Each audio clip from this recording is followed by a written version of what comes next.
So if your brain isn't firing right, your feelings aren't firing right.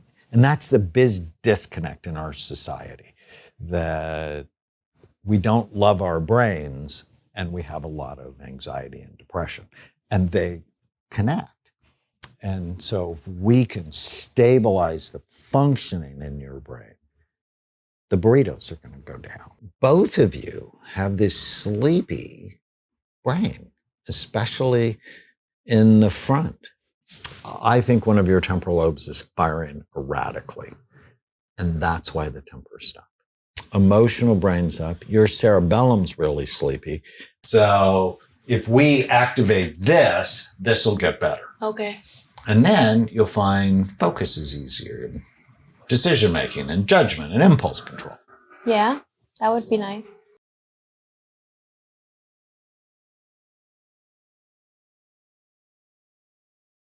Your goals is to understand your brain, Yes. your thought process, your anxiety, to limit the fear-based thinking that has hijacked your life, rumination, self-criticism, and you want to feel more confident. Yeah. So just some of the notes from your history: you're anxious as a child, your dad left when you were 7, Yes. disrupted the family, can sort of trigger catastrophic thinking. Yeah. But fear and anxiety rule your life. You used to have an eating disorder. Now you're actually pretty regimented with eating. Mm-hmm. And drugs and alcohol not been your thing. Never. Which is good. Like, I don't drink at all, and I think I probably have smoked weed twice in my life as a kid to try it. And like a teen, not even a kid, you know? Maybe a few other more times, but... Well, don't pick it up now. Oh, more times than that? No, I have no intention to. No, it's never been my thing. Honestly, I've had such bad anxiety from such a young age. The idea of any substance that would cause me to feel further out of control was always so scary to me. And I think because I also have a catastrophic mentality, I never saw, having a drink as recreational and fun. It became this like scary thing. But you also had really bad people around you that had those moments where she's like, I never want to end up drunk on the side of the road, because she's seen so many people have bad experiences. Exactly. And that's very true. It was never like my earliest introduction to alcohol was, so my mom bought this bottle of whiskey. My babysitter drank the whole bottle and because she was going through her own pain, and ended up crawling throughout my house, was crying hysterically, ended up on the front yard. And I remember being like, the 6-year-old kid, and I was just terrified. This was like my person who was supposed to keep me safe, and everything felt so and it just kind of continued from there. So yeah, it never was my thing.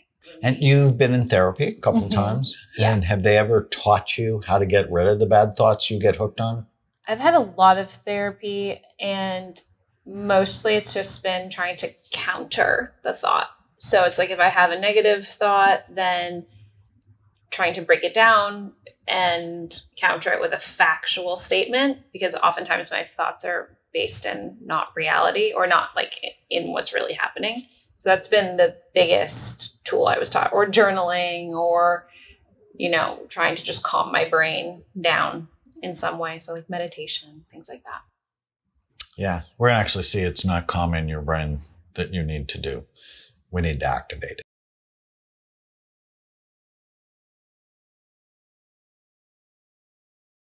So we did a study called SPECT, and SPECT looks at blood flow and activity. Right. It looks at how your brain works. Right. And the cerebellum is going to become very important for both of you.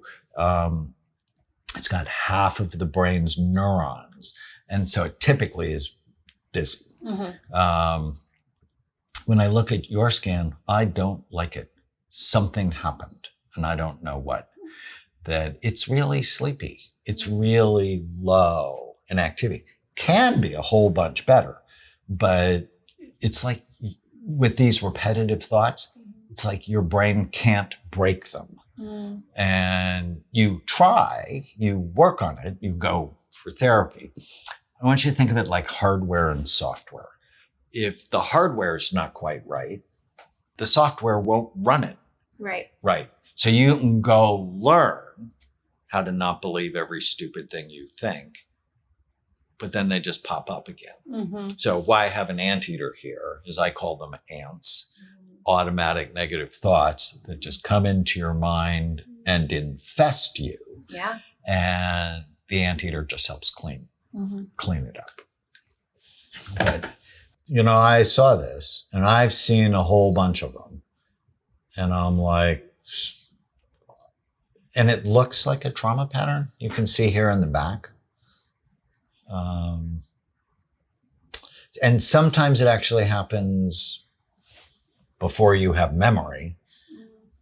And So your mama dropped you on the head and then you don't know what or happened. a babysitter dropped you and Well, okay, so when I was a kid, I don't know about hits to the head, but I flipped upside down off of a swing once, and I remember that was pretty traumatic. or your brain looks so sleepy. Yeah, it's so scary. And then, well, it's good news Okay. because you have what you have. You've been trying to do your life without full access to the neurons in your brain. Mm-hmm. And if I can make them better, well, how cool is that? Yes. Right? You're already doing your life. You're in a great relationship. You do things that matter. Yeah. So if I made you even 10% more effective, Then maybe I could learn how to edit. Dreams do come true. this could get worse over time. Yeah. If we don't intervene. So that's where I want you to feel the hope. Because if you do what I ask you to do, your brain can look like this. So we can get it to be a whole bunch better. Yeah. And with that, your mood's better. The thoughts are less. Because if you think of the front part of your brain as the brain's brake, that sort of shuts that stuff down, but also helps you focus and get stuff done. Yeah. That's a good thing.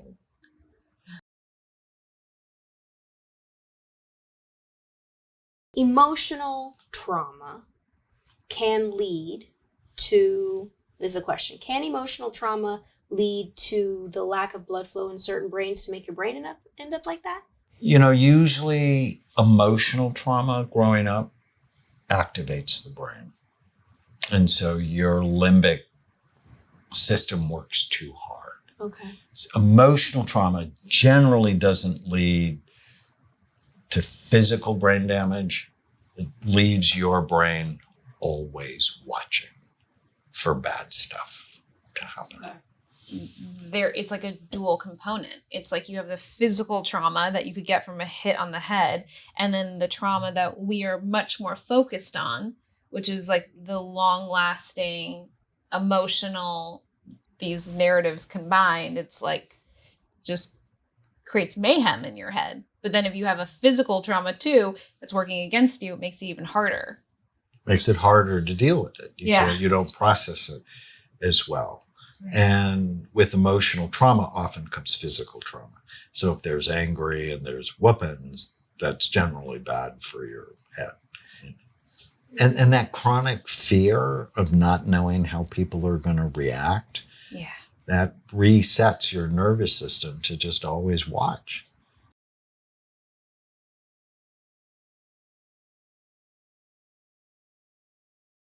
How are you feeling? I feel good. I mean, honestly, it's nice to hear that I'm not crazy in the sense of